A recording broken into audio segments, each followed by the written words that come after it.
I am afraid of what might happen in the near future. And I want you to watch the following clips so you can understand why I've internalized so much fear as it relates to political polarization. It has to do with a very specific and very horrifying part of human psychology related to disgust sensitivity and the behavioral immune system. And so we're going to talk about the behavioral immune system, and then we're going to talk more speculatively, I would say, about the role that the behavioral immune system might play in political choice and also in political pathology. And I find this overwhelmingly shocking, this body of data. The disgust thing, that's unbelievably important. People are often accused, if they're conservative, of being fearful, and that's why they suppress other people's viewpoints. But that doesn't look right. It's low openness and high orderliness, and that looks like it's associated with disgust, and that looks like it's associated with something called the extended immune system, which is the proclivity of people to keep themselves away from potential sources of contamination. One of the things about Hitler was that he was very disgust sensitive,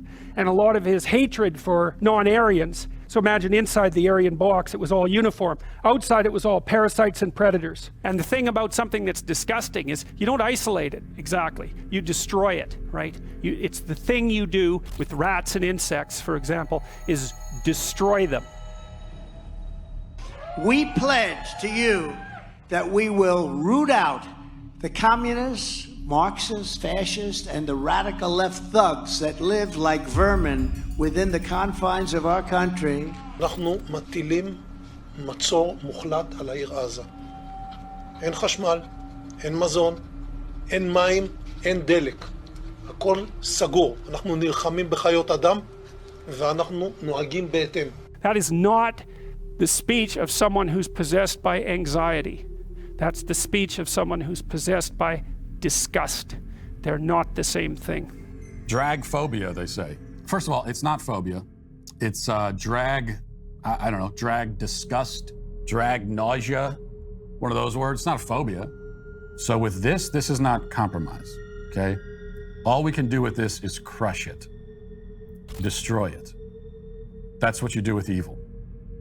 And that's what we have to do with this. There can be no middle way in dealing with transgenderism. If it is false, then for the good of society, and especially for the good of the poor people who have fallen prey to this confusion, transgenderism must be eradicated from public life entirely. The whole preposterous ideology at every level. This kind of escalating rhetoric that appeals to our basest and worst instincts is coming from all corners of the political spectrum. And I cannot shake from my mind the belief that we are about to experience a great deal of chaos. But here is the good news, if there is any. At the risk of sounding cynical, where there is chaos, there is opportunity. The situation in Israel has transformed the political landscape in some very important ways that I think create an entirely new horizon of political possibilities. For the past 10 years or so, we've been consistently polarizing across the left and right divide. Every time both sides have gotten more extreme, more and more people in the center identify as politically homeless. I don't know what my political labels are at this point, right? Because I feel like I don't really fit anywhere. You feel like you're becoming politically homeless maybe a little bit. Oh, for sure, yeah. But unlike virtually every issue in the past decade, the political polarization caused by the Israel-Palestine situation does not fall along the left-right dichotomy. In fact, it runs almost completely perpendicular to the traditional left-right divide. And this new dimension of political thinking has utterly fractured the current political landscape,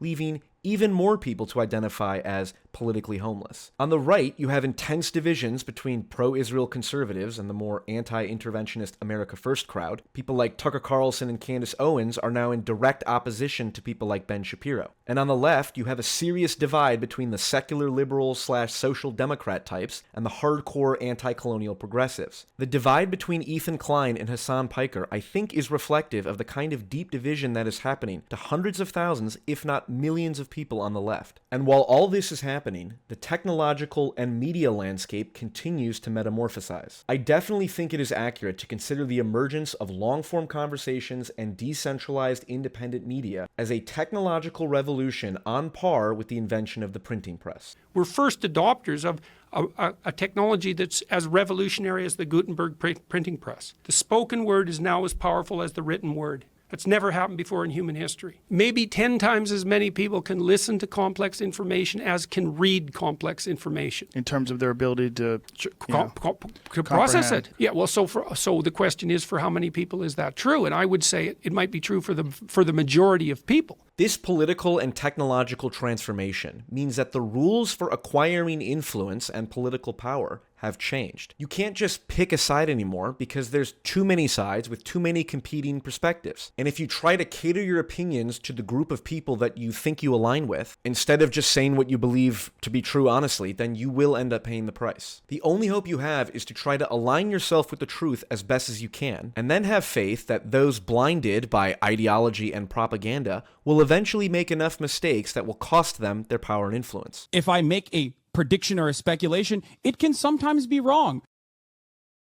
IDF didn't bomb the hospital? Yes, it did. Yes, it fucking did. You fucking piece of shit. Yes, it absolutely did. Fuck you. Fuck you.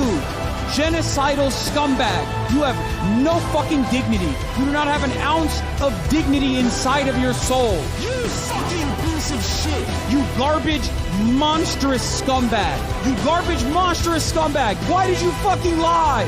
How can you live with yourself, you genocidal piece of shit? Over time, they will be outcompeted by people whose primary motivation is authenticity and the genuine desire to make the world a better place. And the thing is you don't need to be a major political figure or media figure or person of influence to make a difference in important ways. Whether it's amongst your friends, your family, your place of work, wherever, there are plenty of people who are afraid of saying what needs to be said. And if you are able to articulate yourself truthfully and with compassion, then because you live in the same reality that everyone else lives in, people respond very positively to what you have to say, and you will make a difference. If you recognize that we are in an ideological war, then you should also recognize the war is not fought in cyberspace. It's fought in physical locations, at the workplace, at your school, in corporate boardrooms, amongst your friends, whatever. Wars are won at the level of particular individuals fighting on particular battlefields. And arguably, the best way to win an ideological war is to have as many good, authentic, and compassionate people